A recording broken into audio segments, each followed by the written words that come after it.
உலகெங்கிலும் நடக்கும் முக்கிய நிகழ்வுகளை குறுஞ்செய்தி வடிவத்தில் தெரிந்து கொள்ள ஆதன் செயலியை டவுன்லோட் செய்யுங்கள். ஆதன் செயலியை டவுன்லோட் செய்ய டிஸ்கிரிப்ஷனில் உள்ள லிங்கை கிளிக் செய்யவும். வீடு கட்டுவாங்க, கட்டி முடிச்சதுக்கு பிறகு ஒரு துர்மரணம் அந்த மாதிரி ஏற்படுறத நம்ம பார்த்துட்டு இருக்கோம். இதுக்கு முதல்ல என்ன காரணமா இருக்கும் சார்? இது மரணமணின்னு பேர். இந்த வீடு நீ கட்டின மரணம் சம்பவிக்குங்கிற விதி. தன்மனைக்கு எதிர்மனை அக்னி திக்காயில் தன்மனைக்கு எதிர்மனை எமதிக்காயில் தன்மனைக்கு எதிர்மனை நிறுதி திக்காயில் தன்மனைக்கு எதிர்மனை வர்ணதைக்காயில் மனை எடுப்போர் மாண்டு போவார்.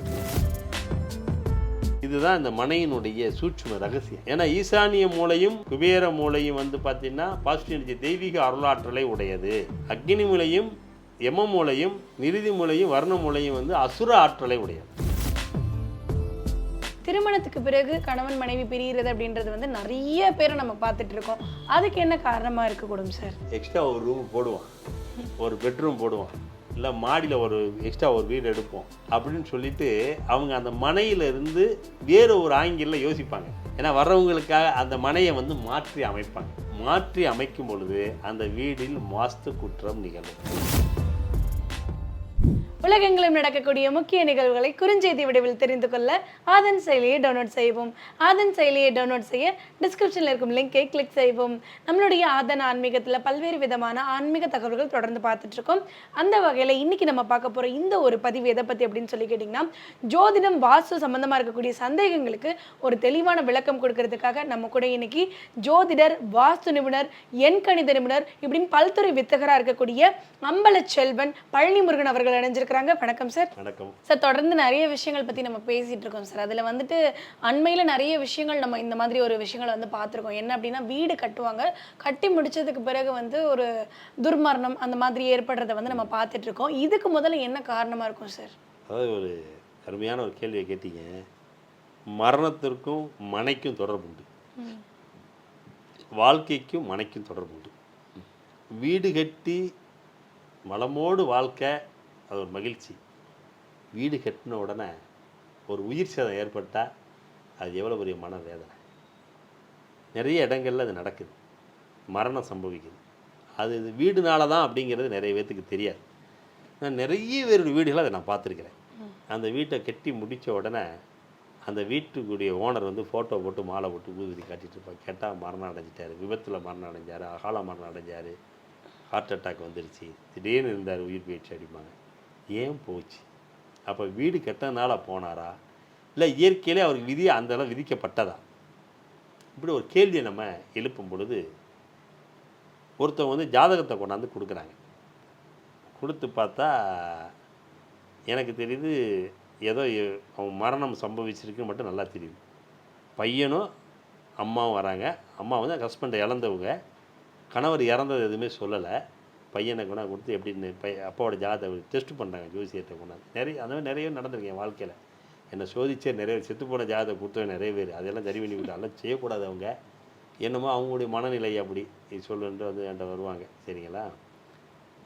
அதை முதல்ல ஜோதிடத்தை காட்டுறதே பெரிய அவங்க மகா பாவம். அது இறந்து போன உண்மையை சொல்லிடலாம். இந்த மாதிரி இறந்துட்டாருங்க அப்படின்றத சொல்ல ஏன் இறந்தான்ற காரணத்தை நம்ம எடுக்கலாம். அது குரு சாபத்துக்கு ஆளாயிடுவாங்க. அப்போது அவங்க வரும்பொழுது என்னடா இது இவருக்கு மரணம் சம்பவிச்சிருக்க வாய்ப்பு இருக்குது, வீடு கட்டினீங்களான்னு கேட்டேன். ஆமாம் சார் கட்டினேன். வீடு கட்டினா உயிர் சேதம் ஏற்பட்டுருக்கணும் அப்படின்னு. நான் அப்படியே அமைதியாக இருந்தாங்க. அப்புறம் ஆமாம் இறந்துட்டார், எங்கள் வீட்டுக்காரர் இறந்துட்டார், கட்டி ஒரு மாதத்தில் இறந்துட்டார். வீடுக்கு பால் காய்ச்சி போனால் ஒரு மாதம் அவர் நல்லா இருந்தார், திடீர்னு அவர் இறந்துட்டார். என்ன சார் என்ன இது மனை குற்றமா? இது மரணமணின்னு பேர். இந்த வீடு நீ கட்டின மரணம் சம்பவிக்குங்கிறது விதி நடக்குது. இல்லை சார் நாங்கள் ஒரு ஆர்கிடெக்ட் வச்சு வீடு கட்டினா அவர் வாஸ்துப்படி தான் எல்லாம் போட்டிருக்கேன்னு சொல்லி சொன்னார். அது மாதிரி வீடெல்லாம் நல்லா கட்டி முடித்தோம். கட்டி முடிச்சோன்னா இது ஆன உடனே வீட்டுனால தானே எல்லாம் எங்கள் உறவுகள் எல்லாருமே சொல்கிறாங்க. சில பேர் சொல்கிறாங்க அவர் விதி முடிஞ்சிருச்சு போயிட்டாருன்றாங்க. எதை நம்புறதுன்னு தெரில சார். இப்போ நாங்கள் நிற்கதியாக நிற்கிறோம், என்ன பண்ணுறதுன்னு தெரியலை. ஏன்னா அவர் வாங்கின லோனை தான் வீடு, இந்த லோனை அடைக்கணும். அவருக்கு வேலை இல்லை, அவர் இறந்துட்டார். லோனை எப்படி அடைக்கிறது? இல்லை அப்பாவுடைய வேலையை பையனுக்கு கிடைக்கிது, பையன் வேலைக்கு போய் சேர்றதுக்கு 3 வருஷம் ஆகும்.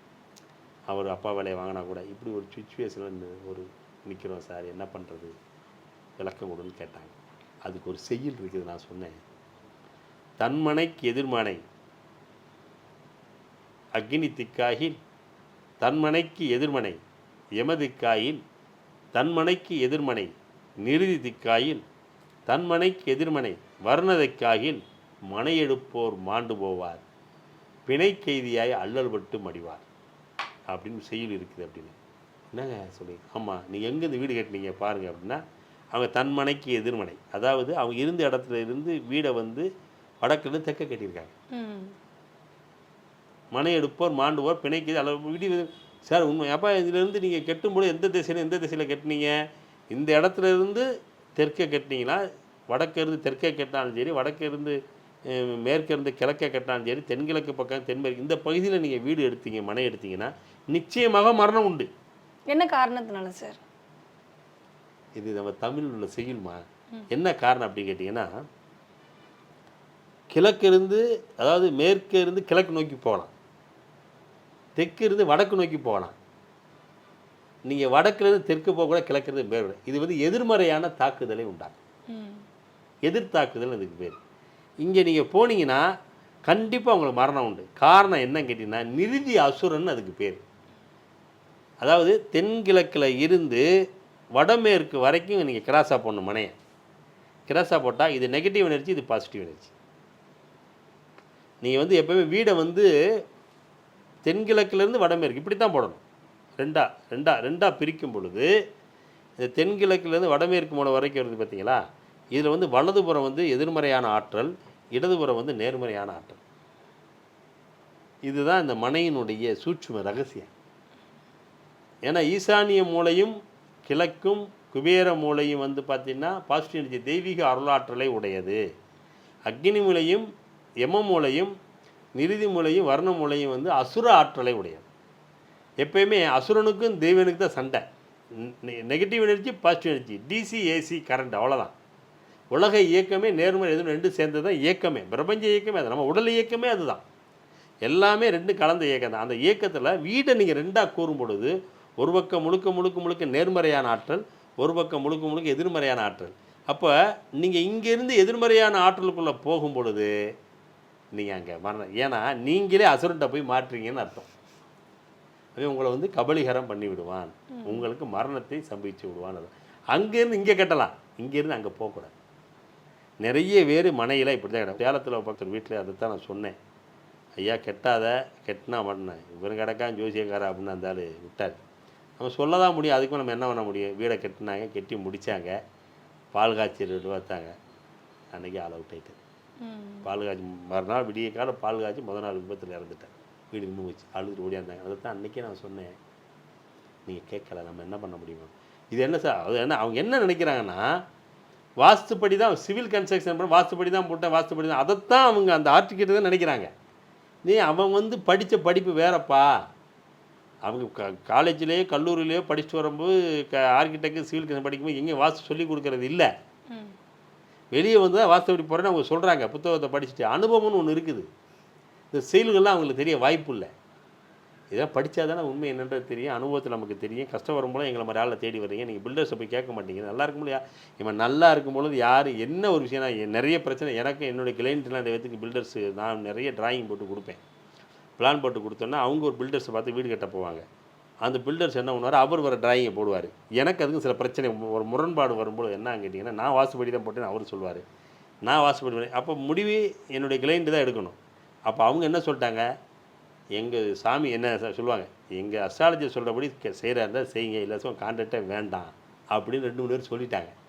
அப்போ அந்த பில்டர்ஸ்லாம் என்கிட்ட வந்தாங்க, என்ன சார் அவங்க உங்களை நம்புகிறாங்க முழுசாக, நீ அவர்கிட்ட கேட்டுக்கப்பா, ஏன்னா என்னுடைய வழிகாட்டில் அவங்க நல்லா வாழ்க்கையில் வளர்ந்து வந்துட்டு இருக்காங்க. எனக்கு அவர் என்ன சொல்கிறா அதுபடி செய்ய முடியுதா செய்யுங்க, இல்லை சார் உங்கள் கான்ட்ராக்டே வேணாம் சார், நீங்கள் க்ளோஸ் பண்ணிங்க, நான் வேற ஆள் வச்சு பார்த்துக்கிறேன்ட்டாங்க. அப்புறம் ஓடியாந்து அப்புறம் நீங்கள் என்ன வேணால் சொல்லுங்கள் சார், நான் வந்து வாஸ்துபடி போட்டேன். அப்போ நான் உட்காந்து லேப்டாப் கம்ப்யூட்டரோட என் இடத்துக்கு வந்து இதை பண்ணுங்கன்னு சொல்லி அப்புறம் அதுக்கப்புறம் அவங்க பில்டிங்கெல்லாம் ஓகேவா சார், அப்புறம் வீடு கட்டி அப்படி சில பேர்லாம் போனாங்க. அப்போ அவங்களே கேட்டாங்க, இது வந்து எப்படி சார் இது சரியாக ஒரு தப்பு வரும்? அப்போ நான் கிளாஸ் எடுக்கிறேன். ஏன்னா எதையுமே சரியாக செய்யுங்க, தவறாக செஞ்சு அவங்களும் கஷ்டப்படக்கூடாது, நீங்களும் கஷ்டப்படக்கூடாது. அதனால் வந்து இந்த ஏன்னா அவங்களுடைய அளவுகோலை வந்து நான் என்னுடைய ஆகமத்துக்கு மாற்றுவேன். மாற்றி அதை சரி பண்ணி அதுக்கேற்ற மாதிரி அவங்களுடைய வரைபடத்தை போட்டு கொடுத்து இப்படி இப்படி நீங்கள் பண்ணிங்கன்னா உங்கள் வாழ்க்கை வசதியாக இருக்கும், நல்லா இருக்கும்னு சொல்லி போட்டு அந்தபடி தான் வாழ்க்கையில் நல்லது போய். அப்போ இந்த மரண மனை அப்படிங்கிறது வந்து பார்த்திங்கன்னா இந்த மாதிரி விஷயங்கள் உள்ள மனையெல்லாம் மரணம் சம்பவிக்கும்.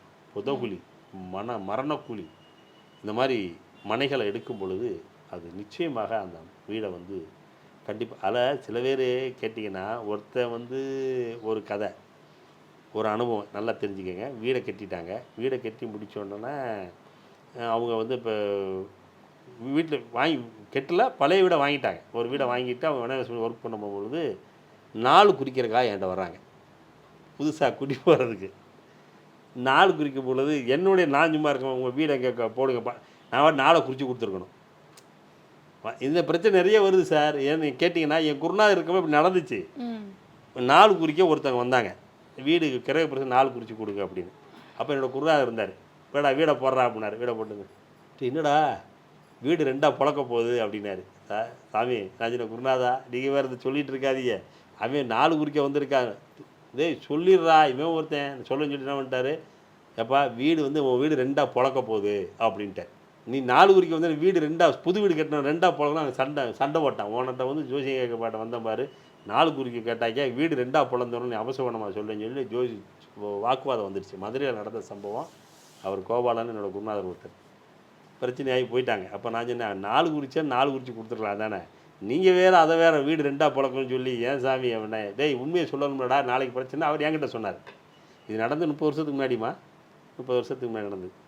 சரி போயாச்சு. அவர் வேறு ஒரு ஆள்கிட்ட 4 குறித்து வீடு பால் காய்ச்சிட்டாருமா, பால் காய்ச்சி குடி போயிட்டார். ஒரு 6 மாதம் தீபாவளி பட்டாசு விடுறாங்க, தீபாவளி பட்டாசு வெடிக்கணும்னு வச்சுக்கோங்களேன். பட்டாசு போது அவர் பையன் ஒருத்தர் என்ன பண்ணால் அந்த அணுகுண்டு வந்து மேலே மொட்டை மாடிக்கு எடுத்து போயிட்டார். வீட்டில் மொட்டை மாடிக்கு எடுத்து போய் அந்த வீட்டு மேலே மொட்டை மாடியில் ஒரு ஓரத்தில் வச்சு அணுகுண்டு விட்டுருக்கான். டம்முன்னு குண்டு வெடித்த உடனே மேலே வீடு 2 டாராக பொழந்துருச்சு. ஒரு அணுகுண்டு சார், நம்புவீங்களாமா? ஒரு அணுகுண்டு அவன் ரோட்டில் வச்சு விட்டுருக்கலாம். அவன் வந்து ஒரு சின்ன அணுகுண்டை மேலே வச்சு மொட்டை மாடியில் வச்சு பட்டாசு விட்டுருக்கான். பட்டாசு விட்ட உடனே வீடு 2 டாராக கீழே வரைக்கும் பொழந்துருச்சுமா. 2ஆ. இது மதுரையில் நடந்தது, வில்லாபுரத்தில். அவர் அப்புறம் திரும்பி ஓடியாராரு. 2ஆக பொழந்தா கூட பரவாயில்ல, கொஞ்சம் கீழே இருந்தால் பரவாயில்ல, செங்கல்லாம் அப்படி விலகுற அளவுக்கு ஆயிடுச்சு. ஓட்ட தூட்டி ஓடியாந்தார். என்ன சாமி இந்த வீடு 2ஆக பொழ, அதான் சொன்னலையே வீடு 2ஆக பொழந்துடும் வாஸ்து அப்படி இருக்குன்னு சொன்னேன். வாய் பழிச்சிருச்சு. ஐயோ உண்மையை சொன்னேன். அது சொன்னார் உண்மையை சொன்ன சரியாக போச்சாடா, அவன் எனக்கு திட்டிட்டு போனான்ல, இப்போ பார்த்தியா நடந்துருச்சுல காரியம் அது. அப்போ தான் ஏன் இது 2ஆக பொழந்தது எனக்கு எக்ஸ்பிளைன் பண்ணுறேன். இந்த கட்டத்தில் இவன் வீடு ஆகமத்தில் போகும்பொழுது அக்னி மூலையில் தோசை வந்துருச்சுடா. அக்னி மூலை கரெக்டாக அக்னி மூலையில் தான் குண்டு வைக்கிறான். வேலை விதி கொண்டாந்து வைக்கும். அங்கே போய் அணுகுண்டு போட்ட உடனே 2ஆக பொழந்துருச்சு. நல்ல வேலை வீடு எப்போ ஆகி போச்சா, கர்மா வேலை செஞ்சிருச்சா. இந்த மாதிரி வாஸ்துவில் வந்து பார்த்திங்கன்னா நிறைய அனுபவங்கள் எங்கள் வாழ்க்கையில். ஓகே. அப்போது இதை எப்படி சரி பண்ணுறது வீடை? அப்போ என்ன பண்ண முடியும்? இது ஒரு விதமான ஒரு வாஸ்து குற்றமனை. ஒரு வீடு கட்டி முடிச்சு வராங்க. அவர் வீடு இந்த வீட்டில் மரணம் சம்பவிக்க போகுதுன்னு சொல்கிறார். அவனுக்கு சண்டை. அவர் சொன்னார் யாரோ தானே, வீதி அப்படி இருக்குதுப்பா அப்படின்னு. இல்லையா அது வேறு மாதிரி. அவர் சொன்னார், சொன்னா கேளு வீட்டில் ஒருத்தர் எடுத்துருவாங்க அப்படின்னு அவர் குருநாதர் சொல்கிறார். நான் சொன்னேன் சாமி தேவையில்லாத வர்றவங்களுக்கு உண்மையை சொல்லிக் கொடுங்க. ஏன் இப்படி அவர்கிட்ட பழக்கம் அப்படி குருநாதர் நமக்கு சொல்லிக் கொடுக்க வித்தை நினச்சி வியக்கிறேன். என்ன ஒரு ஜீனியஸாக இருந்திருக்கிறார் வாழ்நாளில் அவர் அப்படிங்கிறத நினச்சி பார்த்தா உண்மையிலே ஒரு பெரிய மகான்கிட்ட தான் நம்ம வாழ்ந்துருக்குறோம். அவரோட பயணிச்சிருக்கிறோன்றத காலத்துக்கு நான் பெருமையாக கருதுகிறேன். ஏன்னா அப்போ அவர் என்ன செஞ்சிட்டார், அவர் சொல்கிறத அவங்க கேட்பாங்க. கேட்டேன்னா அப்போ என்ன செய்யலாம், வீட்டுக்கு நீ குடியேறாத, வீடை ஏதாவது பண்ணிடு இல்லை வித்துரு அப்படின்னாரு. சாமி கெட்டனோட விற்கிற எவன் வர போகிறான், பரவாயில்ல நான் வேறு வீட்டுக்கு வாடகை போகிறேன்னு சொல்லிட்டு அவர் வேறு வீட்டுக்கு வாடகை போயிட்டார். இந்த வீட்டம்மா வந்து நல்லா இருந்த வீடை சும்மா நீ வாடகை கொடுக்குறிய வாடகை, வீட்டில் ஒரே சண்டை. என்ன இப்போச்சு, அப்போ கெட்டின வீடை வாடகை விட்டார். ஒருத்தர் வந்து வாடகைலாம் ஒருத்தர் வாடகை விட்டார். வாடகை வந்தவர் வந்து 1 மாதம்தான் வாடகைக்கு வந்தவர் தூசி பண்ண உடனே அலறிட்டு ஓடியாது. நான் அதான் சொன்னலடா இந்த வீடு காவு வாங்க போய் போகிறாங்க. நல்ல வேலை சார் கடைசியில் வீட்டு ஓன அப்போ வீட்டம்மாவை கூப்பிட்டு வீட்டம்மாவுக்கும் அவருக்கும் சண்டை. ஏன்னா எதுக்கு எடுத்தாலும் ஜோசியரை கன்சல்ட் பண்ணுற சாமியாரை கன்சல்ட் வீட்டில் சண்டை. அவர் சொல்கிறதானே கேட்குற, புது வீட்டுக்கு போகக்கூடாதுன்னு சொல்கிறாரு. எந்த ஜோசியர் சொல்லுவான்? புது வீடு போகக்கூடாது சொல்கிறாரு அப்படின்னு சொல்லிட்டு சண்டை ஓட்டுட்டு அந்த அம்மா வாடகை வீடு போயிட்டார். அவர் சண்டை போட்டு இப்போ பண்ணி இறந்த உடனே அந்த அம்மா சேர்ந்து வருது, சாமி இப்போ வீடை வித்துடலாமா வச்சுக்கலாமா நீயே முடிவு பண்ணிக்க. ஏன்னா மரணம் சம்பவித்த உடனே அவங்க மனநிலை மாறுது பாருங்க. நீ கேட்டிங்களா மரணமான வீடு அப்படின்னு. அப்போ இந்த வீடு காவு வாங்கக்கூடிய ஆகமத்தில் இருக்குது, எதிர்மறை ஆற்றல் மிகுந்து இருக்கு. காரணம் என்னென்னா அந்த பகுதியானது, அதாவது தென்கிழக்கு, தென்மேற்கு, மேற்கு, தெற்கு, இந்த பகுதியானதனுடைய அது வந்து எதிர்மறை ஆற்றல் அசுரத்தன்மையை அதிகமாகக்கூடியது. இது கண்டிப்பாக மரணத்தை சம்பவிக்கும். அந்த பகுதியில் உங்களுக்கு வந்து அதுக்கேற்ற மாதிரி ஆகமத்தில் தவறாக பயன்பட்ட விளைவு அந்த மனையில் வருபவன் மாண்டு போவான். ஒரு மரணம் நடக்கணும்.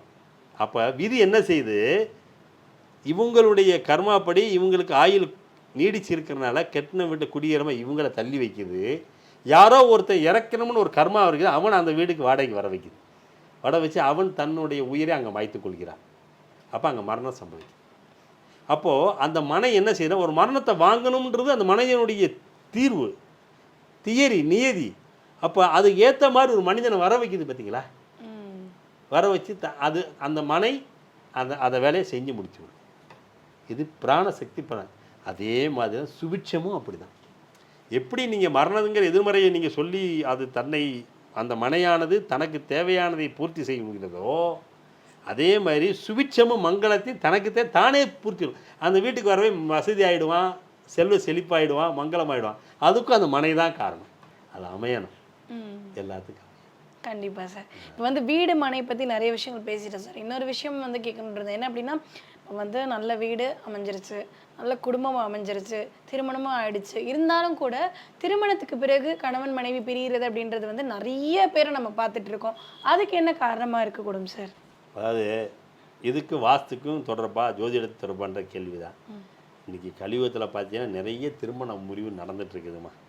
இதுக்கு வந்து விட்டு கொடுக்கும் தன்மை இல்லாமல் போனது ஒரு பொதுவான ஒரு விசதியாக நிலவப்படுது. இதை ஜோதிட ரீதியாகவும் வாஸ்து ரீதியாக நம்ம எப்படி இதை கொண்டு போகிறது அப்படிங்கிற விஷயத்தை நம்ம எடுத்தோம் அப்படின்னு கேட்டிங்கன்னா, காலப்போக்கான ஒரு மாற்றம் தான். எப்படி உணவு முறையில் பல பரிமாணங்கள் ஏற்பட்டு இன்றைக்கி ஃபாஸ்ட் ஃபுட்டாக வந்துட்டோம், அது மாதிரி இந்த வாழ்க்கை நிகழ்ச்சியிலையும் பார்த்திங்கன்னா கணவன் மனை ஒற்றுமைக்கு ஏற்ற மாதிரி எப்படி நினைவு கேட்டிங்கன்னா, வீடு நல்லா வாழ்ந்துட்டுருப்பாங்க. பையனுக்கு பொண்ணு பார்த்த உடனே சரி பையனுக்கு பொண்ணு பார்க்க ஆரம்பித்தாச்சு, நமக்கு ரூமு பத்தாது, எங்கள் பிரச்சனை ஆரம்பிக்க எக்ஸ்ட்ரா ஒரு ரூமு போடுவோம், ஒரு பெட்ரூம் போடுவோம், இல்லை மாடியில் ஒரு எக்ஸ்ட்ரா ஒரு வீடு எடுப்போம் அப்படின்னு சொல்லிவிட்டு அவங்க அந்த மனையிலிருந்து வேறு ஒரு ஆங்கிளில் யோசிப்பாங்க. அதுக்கேற்ற மாதிரி தனிமையான வீடாக இருந்தால் ஒரு 2 ரூமை எக்ஸ்டெண்ட் பண்ணுவாங்க, இல்லை மாடியை வீடை எக்ஸ்டெண்ட் பண்ணுவாங்க. ஏதோ ரூமை வந்து ஒரு ரூமை இடிச்சிட்டு இன்னொரு ரூமை அகலப்படுத்துவாங்க. ஏன்னா வர்றவங்களுக்காக அந்த மனையை வந்து மாற்றி அமைப்பாங்க. நல்லா தெரிஞ்சுக்க, மாற்றி அமைக்கும் பொழுது அந்த வீடில் வாஸ்து குற்றம் நிகழும். அப்போ வரக்கூடியவங்களுக்கு பிரச்சனை தானாக வந்துடும். நல்லா இருந்தவங்க நல்லா இருந்திருப்பாங்க. கல்யாணம்னு தியரி வரும் பொழுது அப்போ அதுக்கு என்ன செய்யணும்னு கேட்டிங்கன்னா, ஒன்று தனியாக இன்னொரு வீடு வாங்கியாக கொடுத்து வீட்டுக்கு அனுப்பிடணும். தனியாக இடம் வாங்கி இல்லை கொஞ்ச நாள் அதில் அட்ஜஸ்ட்மெண்ட்டில் இருந்துட்டு நல்ல வீடு பார்த்து போகணும். ஏன்னா நிறைய பேர் வாழ்க்கை என்ன பண்ணுவாங்கன்னா, பையன் என்னை விட்டு போகக்கூடாது. நிறைய பெற்றோர் விரும்புகிறதா தான், கல்யாணம் ஆகிட்டு நம்ம கூடயே தான் இருக்கணும், பேரம் பேத்தியெல்லாம் கண்மாடி தான் இருக்கணும் பையனை அப்படின்னு. என்ன உனக்கு இங்கே ஒரு வீடு போட்டு கொடுத்துட்றேன், நம்ம வீட்டில் இருந்துக்க, மாடியில் இருந்துக்க, நாங்கள் கீழே இருந்துக்கிறான், இல்லை நீ அப்படின்னு ஒரு அவங்களும் பேரண்ட்ஸில் அட்ஜஸ்டபிள் ஆகும் பார்த்துக்கோங்க. அப்படி ஆகும் பொழுது அதுக்கு ஏற்ற மாதிரி அவங்க மனையை வந்து மாற்றி அமைப்பார்கள். அப்படி மாற்றி அமைக்கிறா அங்கே வாஸ்து குற்றம் நிகழும். வாஸ்து குற்றம் நிகழ்றனால வரக்கூடியவனுடைய இல்வாக்கில் பிரச்சனை இருக்கும். இது ஒரு விதமான வாஸ்து குற்றம்னு வச்சுக்கலாம். அது ஏற்ற மாதிரி ஜாதக அமைப்பு உங்களை அப்படி தான் வந்து உட்காரும். அது சரி செய்கிறதுக்கு ஏதாவது வழிமுறைகள் இருக்கா சார்? சரி செய்யலாம். இப்போ அவங்க வீடு எந்த மாதிரி மாற்றி அமைச்சிருக்காங்கன்னு பார்த்துட்டு தான் அதுக்கேற்ற மாதிரி நமக்கு சொல்யூஷன் நம்ம கொடுக்க முடியும். ஏன்னா எந்த பக்கம் வாசல் அமைச்சிருக்காங்க, எந்த பக்கம் ரூம் போட்டிருக்காங்க, எந்த பக்கம் டாய்லெட் பாத்ரூம் வச்சுருக்காங்க, எங்கிட்டு போகிறாங்க, அவங்க படுக்கை அறை எப்படி இருக்குது, இதெல்லாம் பார்த்துட்டு தான். ஸோ எந்த இடத்துல அந்த எதிர்மறை வந்ததுன்னு தெரிஞ்சிட்டோம்னா அதுக்கேற்ற மாதிரி நம்ம சொல்யூஷன் கொடுத்தாக்க அது வந்து தீர்வாகும். இல்லைன்னா வீடை விற்கிறது தவிர வழி இல்லைன்னா வீடை விற்றுத்தாகும். Okay sir. ஒரு வாஸ்து குறைபாடு ஏற்பட்டுச்சு அப்படின்னா அவங்களுடைய வாழ்க்கையில் எந்த அளவுக்கு மாற்றங்கள் ஏற்படும், அந்த மாற்றங்களை சரி செய்கிறதுக்கு என்ன வழிமுறை அப்படின்றத பற்றி தெளிவாக சொன்னீங்க. கண்டிப்பாக அதை பார்த்துட்டு இருக்கக்கூடிய நேயர்களுக்கு ரொம்ப பயனுள்ளதாக இருக்கும் நம்புகிறோம். ரொம்ப நன்றி சார்.